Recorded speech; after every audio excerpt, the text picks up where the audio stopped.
otak kita, ya kan? Kalau misalnya kita masukin banyak informasi, itu bakal pecah. Gen Z ini dari mudanya mereka udah terbiasa dibombardir dengan konten, informasi, knowledge, dan macam-macam. Otaknya penuh banget. Nah, tapi ada kelebihan dari otak yang penuh itu, yaitu kreativitas. Kreativitas itu bahasa Latinnya itu creare. Nah, itu artinya apa? Creare itu menciptakan. Nah, seni sama kreatif itu dua hal yang berbeda. Seni itu adalah akibat dari kreativitas. Efektif dan efisien, dua indikator ini ketemu. Biasanya kita membutuhkan solusi-solusi yang inovatif, yang beda. Banyak yang mencela generasi Z atau Gen Z atau Gen Z. Mereka banyak yang dikatakan tidak fokus, lemah, mentalnya lemah, gampang bosenan, dikit-dikit healing. Itu udah terlalu banyak lah kita ngedengar masalah Gen Z ini kurang bagusnya gitu loh. Tapi pernah nggak ada yang ngebahas tentang bagusnya? Mungkin ada, tapi nggak banyak. Nah, gue pengen ngebahas tentang kreativitas.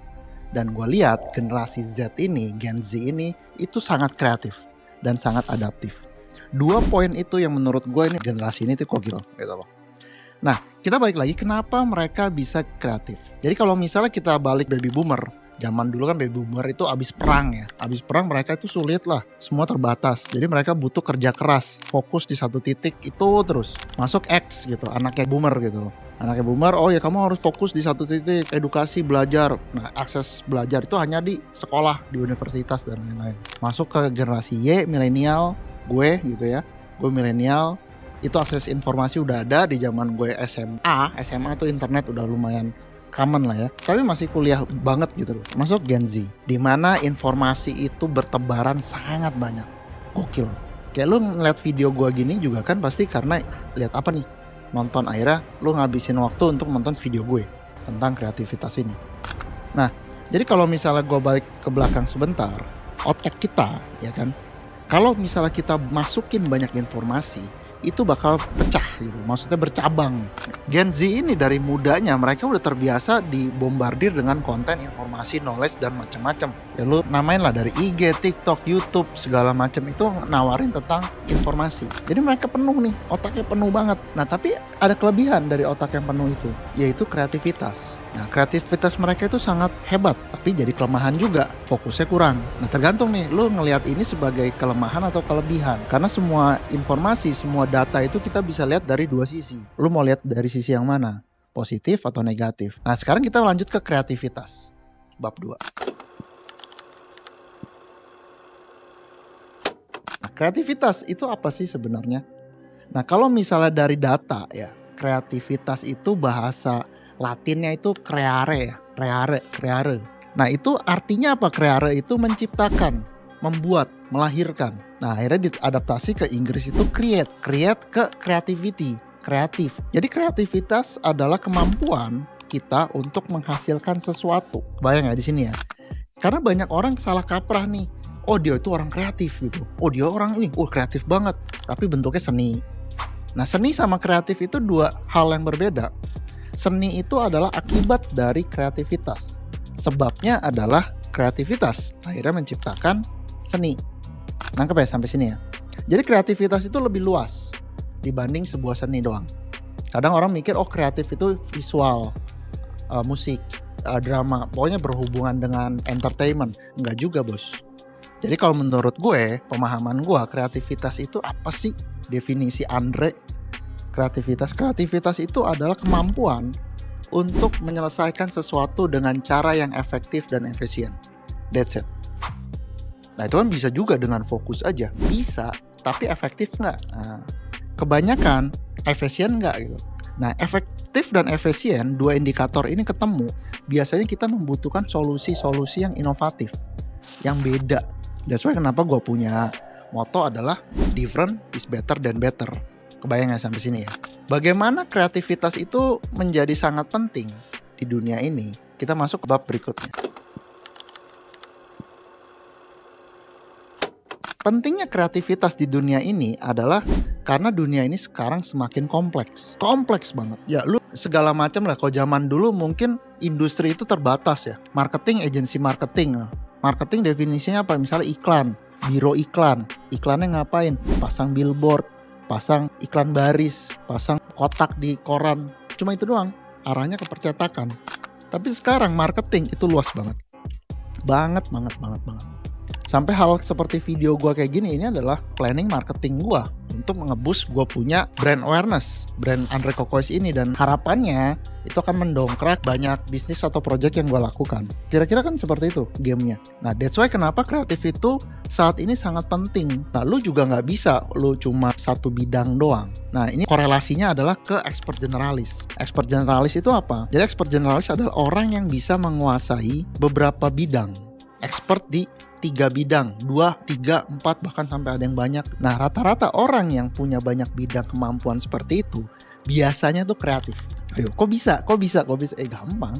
Karena pada dasarnya manusia itu kita meniru. Jadi kalau misalnya frase atau kata creare itu menciptakan, melahirkan, pada dasarnya manusia itu menurut gue ya, pemahaman gue bukan di level menciptakan. Karena yang bisa menciptakan itu hanya Tuhan. Dari tiada jadi ada. Manusia itu hanya bisa meniru. Makanya ada buku ya kan, Still Like an Artist. Nah, bukunya ini gue belum pernah baca sih. Tapi pemahaman gue sama, kita itu kayak gue nih. Orang bilang gue tuh kreatif banget. Sebenarnya menurut gue ya, yang penting lu punya frameworknya. Satu, lu punya framework bagaimana menciptakan pikiran kreatif. Dan berikutnya adalah lu nyoba hal baru. Kayak contoh misalnya, gue punya salon. Ya, salon kecantikan penghilang bulu di Bali. Dan gue juga punya IT, software house. Jadi lu mau bikin project atau apapun, sistem perusahaan gue bisa ngerjain. Nah, kalau di salon ini kan benar-benar kayak ketemu offline ya. Kalau yang IT ini biasanya offline ketemu, tapi jarang. Biasanya approach pertama online. Nah, di situ gue gabungin. Yang salon ini lu harus ada IT-nya juga, booking system yang canggih, dan kita jadi inovatif nih di sini. Dan yang IT pun lu juga harus kita kontak offline atau follow up by chat dan jaga hubungan itu penting banget. Jadi gue belajar dari 2 bidang, gue terapin. Di IT gue dibilang kreatif, di salon gue dibilang kreatif. Padahal mah enggak, cuma gue ngambil yang di sono, taruh di sini gitu loh. Kebayang ya, kreativitas itu seperti apa? Bagaimana kita bisa mengasah kreativitas? Ada banyak cara. Biasanya metode yang biasa gue pakai itu lateral thinking. Berpikir ke samping. Misalnya gue kasih contoh. Misal gue kasih challenge ke lu. Misalnya besok pagi jam 7 kasih buku setebal 500 halaman. Nah, gimana caranya? Pasti lu kan berpikir. Coba gue kasih tahu. Gue kasih waktu lu untuk mikir. Kira-kira kayak gimana enaknya? Untuk besok pagi lu bisa kasih 500 lembar. Nah, kita lihat dulu goalsnya apa? 500 lembar besok pagi. Kalau misalnya kita berpikir vertikal, nusuk gitu ya. Wah, gue harus nulis nih. Gue harus bagi tugas nih. Gue harus apa nih, segala macam. Lu cuma satu sudut pandang doang. Tapi kalau misal berpikir ke samping, goalnya apa? Oh, buku 500. Dia nggak mention tentang ukurannya. Gue bikin aja buku ukuran kecil banget nih. Satu halaman itu satu angka atau satu huruf. Jadi gue cuma butuh 1000 huruf. Kalau 500 lembar. Terus misalnya apa lagi? Oh, gue bayar penulis gitu. Atau gue pakai AI. Nah, cara-cara seperti itu adalah lateral thinking. Bagaimana kita mengarrange caranya seperti apa supaya itu bisa goal.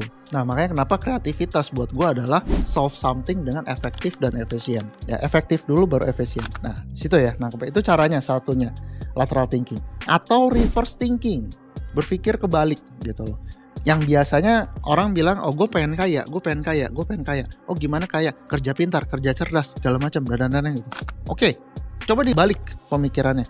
Gue takut miskin, gue gak boleh miskin. Gimana caranya? Lu akan larinya ke investasi. Bagaimana lu punya capital itu naik, capital gain namanya. Nangkep ya sampai sini ya? Itu yang disebut orang bilang portfolio income. Kalau misal gue mau kaya doang, biasanya pakai caranya adalah active income atau passive income. Passive income tuh kayak gue mau stay kekayaan gue. Tapi gue takut miskin. Capital gain. Nangkep ya? Kita ngerubah cara ngelihatnya aja, itu bisa merubah gitu. Kita bisa dapetin sudut pandang baru. Jadi intinya bagaimana lu supaya bisa kreatif, yaitu lu banyakin sudut pandang. Jangan cuma melihat dari sudut pandang yang beberapa doang. Kebayang di sini ya? Nah, ini ada survei dari Adobe bahwa Gen Z ini merasa dirinya kreatif. Lihat surveinya. Ya gue sepakat gitu. Kenapa? Balik lagi kenapa Gen Z kreatif? Karena mereka itu terbiasa banyakin informasi kan. Akhirnya mereka otaknya penuh, bercabang. Coba lu baca tentang neuroplasticity. Bagaimana neuron itu kita bisa berkembang. Dan bagaimana mereka berkembang itu, lalu pelajari lagi deh. Nah, tapi kelemahannya adalah orang kreatif itu susah fokus. Jadi saran gue buat lu, Gen Z ini, coba latih fokus, kegigihan, dan ambisi lu. Nah, di Weton Kaya nih, gue punya produk digital, lu bisa tes juga. Itu kita tes Tripana 3 itu tuh. Ambisi lu segede apa, fokus lu segede apa, sama kegigihan lu segede apa. Jadi kalau untuk Gen Z lu udah kreatif, yes, dunia butuh orang kreatif saat ini. Kalau kekurangannya adalah lu tinggal ngelatih triprana lu. Nah, tapi kalau untuk Gen X atau milenial, ya sedikit lah mungkin yang kreatif. Tinggal lu latih kreativitas yang tadi gue bilang dengan reverse thinking atau lateral thinking. Itu yang biasa gue pakai. Atau biasa orang bilang divergent thinking lah atau apa, berpikir berbeda. Berbeda boleh, yang penting goalnya sama. Kira-kira seperti itu. Jadi gue ada satu buku untuk bantu lu bagaimana berpikir kreatif atau menjadi expert generalis. Ya bukunya ada, tinggal lu klik aja link yang ada di bawah. Ini buku gue tulis bentuknya kayak novel gitu loh. Jadi kayak novel, ini Sameda ini cara berpikir. S itu scientist, A itu arsitek, M itu mentor, E itu engineer, D itu doer, A itu artis. Jadi ini 6 cara berpikir yang biasa gue lakukan. Bagaimana gue bisa bikin project sangat cepat, memulai project sangat cepat sampai dia running ya. Karena dengan metode ini. Jadi lu bisa baca lah. Oke, kira-kira video kali ini intinya generasi Z, you keren gitu. You kreatif banget, you adaptif banget. Tinggal latih fokusnya. Lu pasti sukses. Ya contoh misalnya, ada contoh yang hebat. Misalnya Timothy Ronald. Itu adalah generasi Z yang sangat hebat. Dia itu udah emang dasarnya kreatif banget. Dan dia itu kegigihannya gila, ambisinya gila, fokusnya juga hebat banget. Salah satunya contohnya Gen Z yang sangat sukses. Ayo kamu jadi next Timothy Ronald. Oke, komen, like, share, subscribe channel gue biar gue semangat bikin video-video tentang pikiran. Bye-bye.